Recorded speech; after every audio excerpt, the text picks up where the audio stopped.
0.3% THC for medicinal and industrial purposes. There have been a few concerns that have been raised. Joining us on the phone line now is Nana Kweku Ajiman. He is the CEO of Empire Agric Ghana Limited, one of the key advocates for this feat that has been achieved. Nana, good morning. Welcome. How are you doing? Good morning, Johnny. I'm hempful for life. How are you? I am greater than Accra. Congratulations is in order, is it not? Yes. But not only for me, it's congratulations for every Ghanaian, because this marks the potential for the establishment of a new industry, an industry that can generate tens of thousands of direct jobs and tens of thousands of indirect jobs. It can address so many ills in our society. So it's not just congratulations to Empire Agric Ghana Limited, it's congratulations to each and every Ghanaian. I see. Now, there have been concerns about this being a gateway to people abusing what is already dreaded. What do you say? I say that's not true. That's a figment of everyone's imagination. Those, of course, who are saying it. It's not a gateway to anything. It's a gateway to a new industry. It's a gateway to internally generated revenue, which government is having a problem in masterminding. It's not true at all. You see, industrial cannabis is significantly different to recreational cannabis. And so we're not looking at a situation where people will cultivate industrial cannabis and roll it up in a spliff and start smoking it. Not at all. Instead, industrial cannabis will help us to produce hempcrete, which can build the studio that you're in. It will help us to produce everything plastic, biodegradable plastic as well. So if we continue with the bad habits that we have of throwing our empty water bottles into the open gutter, those plastic bottles will biodegrade after 2 months. And the same with the sachet waters and even the polythene bags. They will biodegrade within 60 days. So it will help us to produce that. It will help us to produce cosmetics. We can also enter the textile industry. We can make hemp wood. We can make hemp charcoal, which can stop us from cutting down the trees, because you can grow a field full of hemp and produce charcoal, which produces less CO emissions and which burns much longer and is much better than cutting down the trees. Environmentally, we can reclaim the lands that have been poisoned with mercury and other toxic chemicals by those practicing galamsey, and we can also clean up our water bodies, which are nothing to write home about now. I wouldn't want some of those water bodies to touch my toe. But we can a combination of dredging, etc., and cultivating industrial cannabis on the banks of those water bodies and on the water bed itself will help us to clean up those water bodies and make them usable or accessible once again for our domestic use. So the issue of abuse doesn't come anywhere near this. We're talking about THC level of 0.3. No one smokes industrial cannabis with a THC level of 0.3. They rather smoke recreational cannabis that has THC values from 5 to 25%. So the issue of abuse is a red herring. It's scaremongering. It's promoting fear and panic. It's not true. It should be disregarded. The industrial cannabis grows to 16 feet tall and is a slim plant with a thick stalk. And recreational cannabis grows to about 6 and 7 feet tall and it's very wide and bushy, and it produces the buds that are taken from the tree and dried and cured so that it can be smoked. There is nothing like that on the industrial cannabis plant, nothing at all, only seeds. And from the seeds itself, it is in fact a superfood. It is known as a superfood globally because of its omega-3 and omega-6 fatty acids, which are crucial for the body. So in terms of abuse, no, it's not on the card at all. If you think for a moment that you can cultivate industrial cannabis and then cultivate recreational cannabis in between, you can't. The fact of the matter is, if you cultivate recreational cannabis within a 50-mile radius of industrial cannabis, the industrial cannabis will cross-pollinate the recreational cannabis, rendering it totally useless. No abuse at all. Now, how do you bring all those who sent petitions or memoranda to Parliament when this bill was under consideration? How do you bring them around the table, especially those within the mental health fraternity who think that this is a no, no, no? You are talking about job creation, wealth creation. You are talking about industrialization and other benefits. How do you bring them to the table to sing the same song you are singing, perhaps see the same lights that you are seeing? Well, to be honest with you, I'd like to work with the media to do that, because we've made ourselves open. And they know we are there. We are ready to talk with them. I've called some of the leading reverends, and they're not ready to come because they're fixated on one thing, Bonsam Tower, and all the different negative attributes they give to it.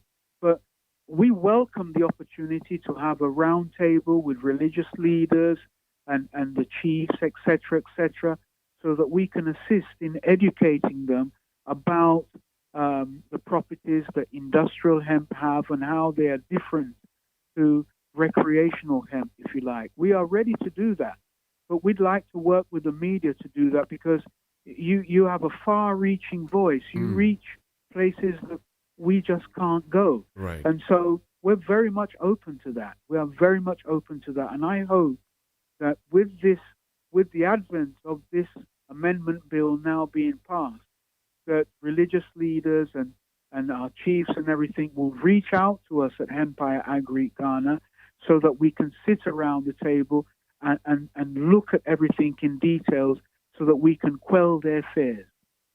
And in quelling their fears, they're also concerned about the future generation and how they may possibly misunderstand this to mean, oh, we're ready, we're good to go to indulge in the use of cannabis of all sorts. What do you say? Well, what I say to that is, look, in terms of Africa, Ghana is ranked number 3 for cultivating illegal cannabis, illegal recreational cannabis, and also for the consumption of cannabis. At one point, the authorities were pointing at everybody who sported a Rastafarian hairstyle and saying that these were the people who were consuming cannabis. But in fact, it's not true. For us to be ranked number 3 on the continent, you've got to understand, with a population that is 80% Christian, 15% Muslim, and 5% the rest, it's the people who seem to be advocating against it, the Christians, who are the ones who are indulging the most. So, as I say, we want to sit around the table with the religious leaders, because we don't believe that people, especially the youngsters, will believe this bill opens the floodgates for them to go and do whatever they like. Because currently, we are third. We are ranked third for consumption. We are ranked third for cultivation. And we have a population of probably 33 million. So people are indulging in cannabis as it stands already, are they not? Will this see an end to the culture where you watch TV and you see huge quantities of cannabis having been accepted by the security agencies? They are taking out and then burnt the whole area where this thing is being burnt. They become very, very, shall I say, they go on high alert, for want of a better expression. Will we see an end to it? Well, to be honest, I don't think so. but on the other hand, as I've said to you, anyone who cultivates recreational cannabis within a 50-mile radius of industrial cannabis will have their crop destroyed because of cross-pollination. The only way now to cultivate recreational cannabis will be to cultivate it indoors. They will need to have a greenhouse, or they will need to cultivate it within their house. That's how they will have to do it. Because once licenses are issued, and I don't know where those licenses will be issued, what part of the country, but wherever industrial cannabis sets its route, recreational cannabis within 50 miles will have a very hard time surviving. In fact, it won't survive. So that in itself will be part of the process of rooting out illegal cultivation. And if, for example, somebody has an interest in cultivating industrial cannabis on a large scale, how do they go about it? Is it a fairly new area? Yes?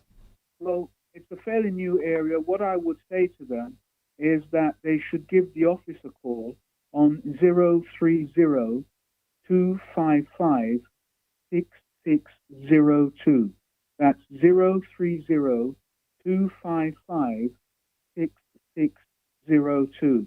I think they should contact the office. We're based in East Legon, off the Baoleshi Road, Empire Agri Ghana Limited. And if they come into the office or call into the office, we will enlighten them as to the process.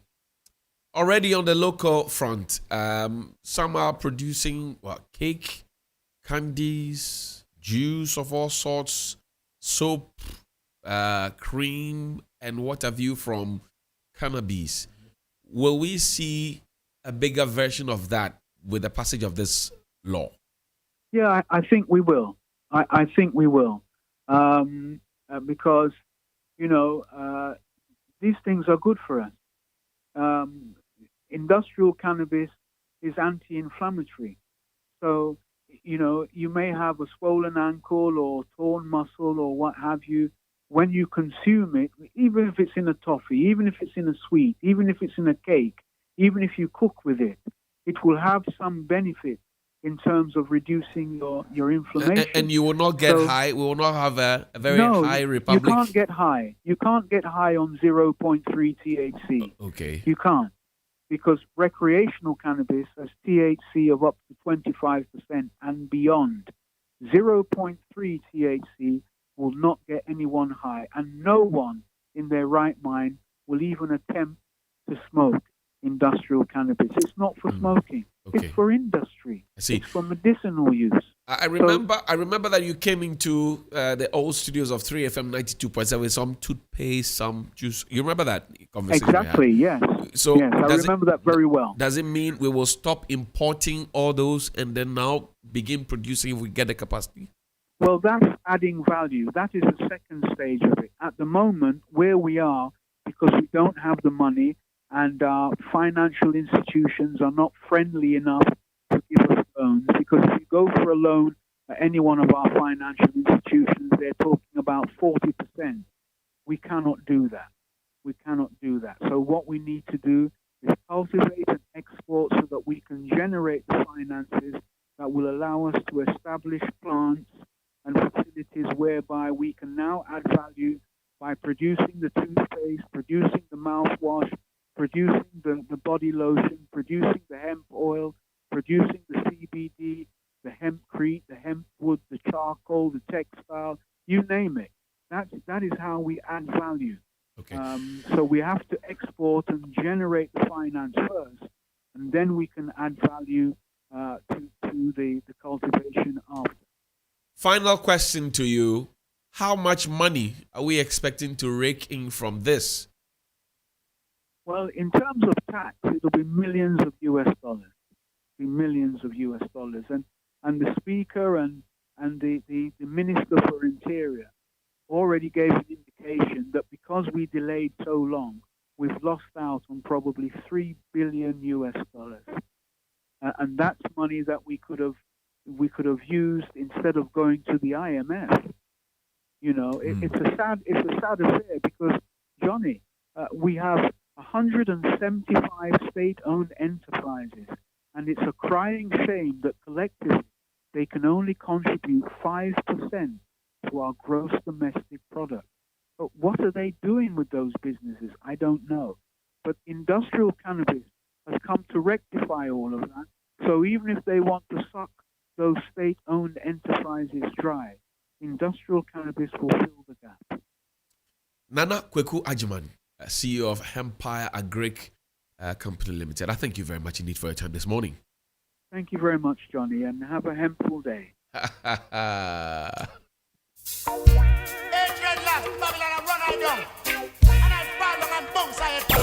3FM Sunrise. 3FM Sunrise. 3FM Sunrise.